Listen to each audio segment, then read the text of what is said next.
नमस्कार, आप देख रहे हैं आज तक डिजिटल और मैं हूं आपके साथ अनूप आकाश वर्मा और मेरे साथ हैं क्राइम तक के डिप्टी एडिटर चिराग गोठी। चिराग, बहुत बहुत स्वागत है आपका। Thank you. खबर पश्चिम बंगाल की राजधानी कोलकाता से है।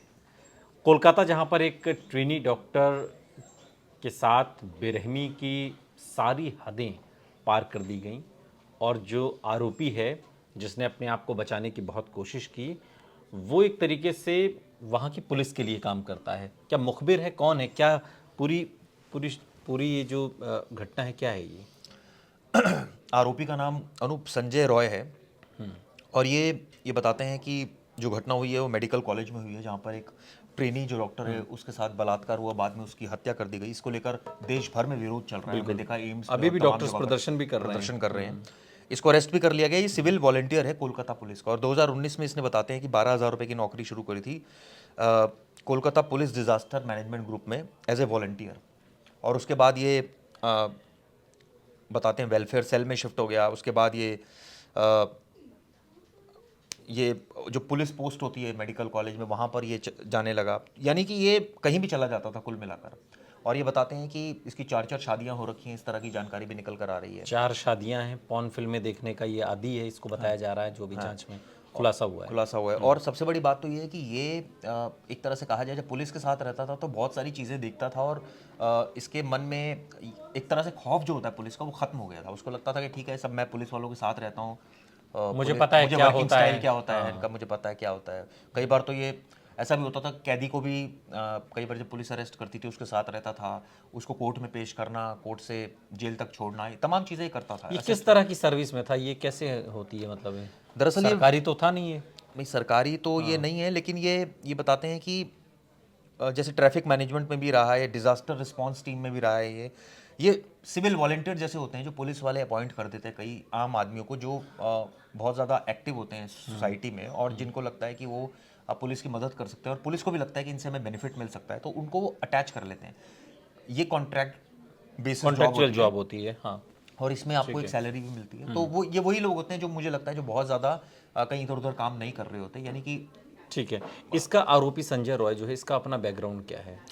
देखिए, अभी तक जो जानकारी निकल कर आ रही है कि ये एक टी शर्ट पहनता था जिस पर ये कोलकाता पुलिस लिखा होता था, बाइक थी उस पर, आप देखिए कोलकाता पुलिस। सबको ये मतलब पूरा भौकाल था हाँ इसका। पूरा ये बताता था कि मैं कोलकाता पुलिस से हूँ और ये बताते थे कि इसको कोई गिल्ट नहीं है और इसने कहा कि मुझे लटका दो अगर आप चाहते हो तो। यानी कि एक तरह से साइको पैथ है ये। और मुझे ये 4 शादियां इसने की, क्या मतलब वो मर गई या डाइवोर्स, क्या?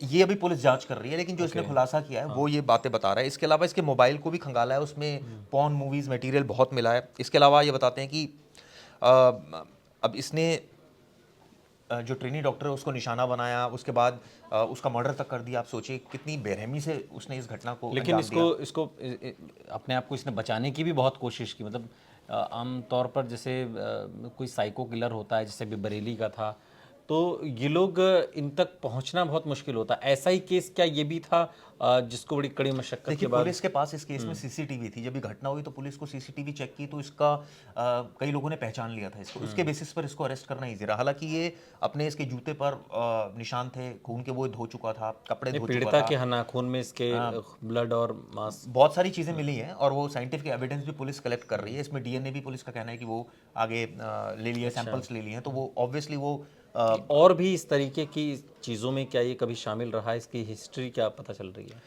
देखिए, जैसे मैंने बताया, ये बहुत ज़्यादा पॉर्न मटेरियल देखता है। ये दिमाग में मल्टीपल इसके वही चीज़ें चल हाँ, रही दिमाग हैं। में ओके। बहुत ज़्यादा हाइपर एक्टिव है इन चीज़ों को लेकर। और मुझे लगता है कि और ज़्यादा चीज़ों में इसका दिमाग चलता नहीं और इसमें इतना ज़्यादा रहता है कि ये कुछ भी कर गुजरने को तैयार रहता है। आप सोचिए कि ये जैसे कई लोग होते हैं कि जिनका मकसद ही एक होता है कि मुझे जो है वो लड़की के साथ ये करना है, ये करना है। तो ये इस तरह की मतलब डिसऑर्डर करियर है। कॉन्शियस नहीं था इसका करियर दिमाग, कॉन्शियस या नहीं है कि बिल्कुल भी। हाँ, और ये कहा जाए, जैसे मैंने आपको बताया, 12-13 हज़ार रुपए की नौकरी कर रहा है। उससे तो कुछ होता भी नहीं ना। 12 समझे नहीं, 13 उसका जो खर्चा था वो इसी से वो अपना ये भी सुनने में आया कि नशा भी ये काफ़ी करता था। इसके अलावा ये हो सकता है ये उगाही वगैरह भी करता हो, जैसे क्योंकि इसने पुलिस के साथ तो जुड़ा इसने ही हुआ। बताया है कि इसने अपनी टी शर्ट पर इस तरह से लिखवा रखा था Kolkata police, Kolkata bike police, पर लिखवा रखा था। तो नेचुरली आधे लोग तो ये इस इंप्रेशन में भी रहते थे कि कोलकाता पुलिस से ही है, क्योंकि इसने कभी अपनी बहुत ज़्यादा डिटेल किसी को बताता नहीं था कि मैं किस डिपार्टमेंट में हूँ, मेरा काम क्या है। जैसे वॉलंटियर्स का यूजुअली काम, जैसे मैंने बताया, असिस्ट करना होता है पुलिस को, तो ये उस सेंस में असिस्ट कर रहा था और लोगों को यही लगता था कि ये पुलिस वाला है। हालांकि कई बार कई लोगों को सच्चाई भी पता लगी, लेकिन वही है कि फिर अब उनसे इसका कितना कम पाला पड़ा नहीं पड़ा, कई लोग इसके इंप्रेशन में आ जाते थे। और कई बार ये भी सुनने में आया कि वो उगाही भी करता था उन लोगों से पुलिस के नाम पर, और तमाम जो बेनिफिट्स हैं वो उठाता था। और पीड़िता के दरअसल चेहरे, आंखों से लेकर गर्दन तक पर चोट के निशान चूंकि मिले। हत्या के आरोप में गिरफ्तार किया गया व्यक्ति पहले अपने घर लौटा और फिर वो सो गया जिस दिन उसने ये क्राइम किया, और इसके बाद अगली सुबह उसने सबूत नष्ट करने के लिए अपने कपड़े भी धोए। हालांकि आरोपी ने सबूत मिटाने की तमाम कोशिश की, लेकिन इसके बावजूद पुलिस को आरोपी के जूते पर खून के निशान मिले हैं, और इस मामले का आरोपी नगर निकाय का ही वॉलंटियर है, जिसका जिक्र अभी चिराग ने किया। एक अधिकारी कोलकाता की ये भी कह रहे हैं कि पीड़िता और आरोपी के एक दूसरे को जानने का कोई सबूत अभी तक नहीं मिला है कि कोई ऐसी इनकी बातचीत होती हो या उस तरीके से जानते हों। लेकिन उन्होंने कहा है कि इस बात की अभी जांच की जा रही है। पुलिस ने कहा है कि उन्हें पता चला है कि पीड़िता का कुछ महीने पहले किसी से झगड़ा हुआ था, लेकिन वो शख्स आरोपी संजय ही था। अभी इस बारे में कुछ कहा नहीं जा सकता। तो हर एंगल से जांच तो की गई, कुछ कबूलनामा इसका भी है, लेकिन जो ये चूँकि बरेली में भी एक ऐसा ही केस हुआ है, हालांकि वो केस इससे थोड़ा सा अलग है, वो 50+ महिलाओं को टारगेट करता था और फिर उनकी हत्या कर देता था, लेकिन कॉमन चीज़ है कि जो साइको वाली चीज़ें होती हैं। चिराग, ये इस तरह के केसेस को हैंडल करने में सबसे ज़्यादा चुनौती पुलिस के सामने क्या रहती है, जो इसमें भी थी, जो बरेली वाले में भी थी?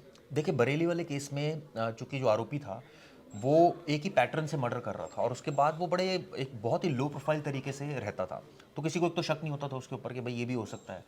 प्लस वो, अब ये भी बड़ी शॉकिंग था कि जहाँ वो वारदात करता था, अब वो इत्तेफाक कहें या उसकी किस्मत कहें, जो भी कहें, वहाँ सीसीटीवी नहीं होता था। तो अब कैसे आइडेंटिफाई करे कोई आदमी कि भाई यही आदमी है, कोई और है, कौन है। अब वो टाइम भी ऐसा चुनता था कि जब या तो देर रात या ऐसे अर्ली मॉर्निंग की किसी को कोई क्लू ही ना मिले।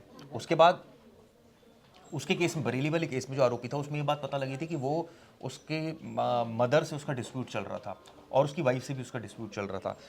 वाइफ से जो डिस्प्यूट चल रहा था उसमें ये बताते हैं कि काफ़ी हद तक ये भी बात सामने आई कि वो कहीं ना कहीं उनके बीच में रिश्ते भी ठीक नहीं थे। रिश्ते इन द सेंस कि फिजिकल रिलेशन भी नहीं मेंटेन होते थे। तो इस चक्कर में वो बहुत ज़्यादा गुस्से में रहता था। उसकी मदर के बारे में भी इस तरह की तमाम बातें निकल कर आई, तो वो उसके दिमाग में महिलाओं के प्रति एक नफरत पैदा हो गई थी। तो इसी वजह से उसने वो इस एज ग्रुप की महिलाओं को टारगेट करता था। इस केस में भी यही अभी तक लग रहा है कि भाई वो उसके मटेरियल इतना मिल रहा है, 4 शादियां उसने की हैं, फोन में उसके अश्लील सामग्री है। तो मतलब आप सोचिए कितना फॉन्ड है इन चीज़ों को लेकर। उसका एक तरह से कहा जाए कि ये, और दोनों में एक चीज़ कॉमन है कि दोनों को ना कोई पछतावा कुछ ऐसा लग रहा है, ना आंखों में डर है, ना शर्म है, कुछ भी नहीं है नेचुरली। क्योंकि इस तरह के जो आरोपी होते हैं वो जब वो इस तरह की क्राइम करने में उनको कोई गुरेज नहीं होता, एक के बाद एक सीरीज में क्राइम करते हैं। कोई ऐसा तो नहीं कि एक क्राइम किया उनको इस बात का गिल्ट होने लग गया, वो तो सीरीज में करे जा रहे हैं, तो गिल्ट का तो कोई सवाल ही पैदा नहीं होता ऐसे लोगों को। तो ये नहीं होता। लेकिन इतना है कि ऐसे लोग बहुत शातिर भी होते हैं, बार बार बयान बदलते हैं, बहुत सारी चीज़ें ऐसी अनयूजुअल करते हैं जो एक ह्यूमन बिहेवियर से एक्सपेक्ट नहीं की जाती। तो इन केस, दोनों केसेस में बिल्कुल। लेकिन वही है कि हर गुनहगार को कहा जाता है ना कि कितना भी चालाक और शातिर क्यों ना हो, लेकिन वो कुछ ना कुछ सुराग तो छोड़ ही जाता है जो उसे सलाखों के पीछे तक पहुंचा ही देते हैं। बहुत बहुत शुक्रिया चिराग, इस तमाम जानकारी के लिए आपका।